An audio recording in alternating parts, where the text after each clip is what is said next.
Okay, yes, WWE and pro wrestling in general are scripted. However, when wrestlers square off inside the ring, even scripted matches can go sideways and turn into legit shoot fights. I'm Jeremy, and today we take a look at 5 WWE matches that seemingly turned into real fights. Number 5, Charlotte Flair versus Nia Jax. The recent encounter between Charlotte Flair and Nia Jax on WWE Raw was not the smoothest. The viewers quickly realized that the bout wasn't going according to plan, as Flair and Jax ended up throwing real punches and slaps at each other during it. Both women seemed to sabotage each other's offense, but the match eventually did get back on track. There are conflicting rumors, one suggesting that the match indeed turned into a real fight at one point, while the other pointed out that it was booked to appear that way. Either way, there wasn't much tension following the match backstage, and they again wrestled the following week for Flair's Raw Women's Championship. Number 4, Saturn versus Mike Bell. Despite debuting alongside the likes of Eddie Guerrero and Chris Benoit, Saturn's WWE career wasn't remarkable. This match from a 2001 episode of Jacked kinda contributed to that. Saturn faced enhancement talent Mike Bell, who performed a sloppy hip toss that almost caused him to land on his head. This enraged the former WCW star, who attacked his opponent with real intent. Saturn dumped Bell headfirst out of the ring and slammed his head into the steel steps. Following this incident,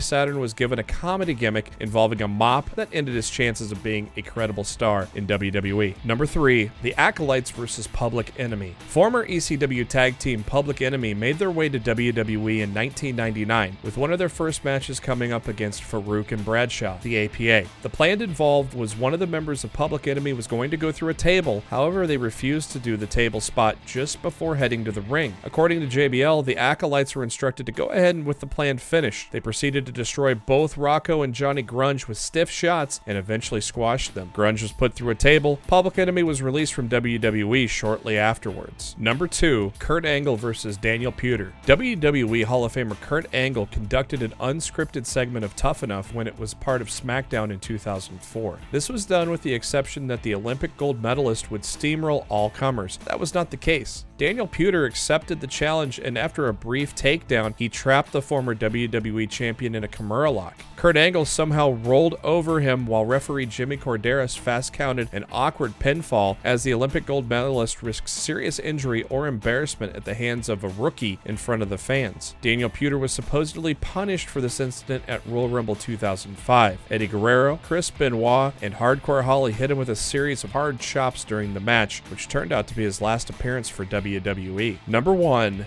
Brock Lesnar versus Braun Strowman versus Kane. Former WWE and UFC heavyweight champion Brock Lesnar is as legitimate as one can get. Braun Strowman found this out the hard way when he challenged the Beast Incarnate for the Universal Championship at the Royal Rumble in 2018 alongside Kane. Early into it, Strowman hit Lesnar in the face with a stiff knee. The 8-time WWE World Champion responded with a hard fist while telling him to slow down. This isolated incident did not deter the match, which saw Brock retain his title. Maybe that was Lesnar's way to remind his opponents not to mess with him. The two men allegedly laughed about it backstage afterwards.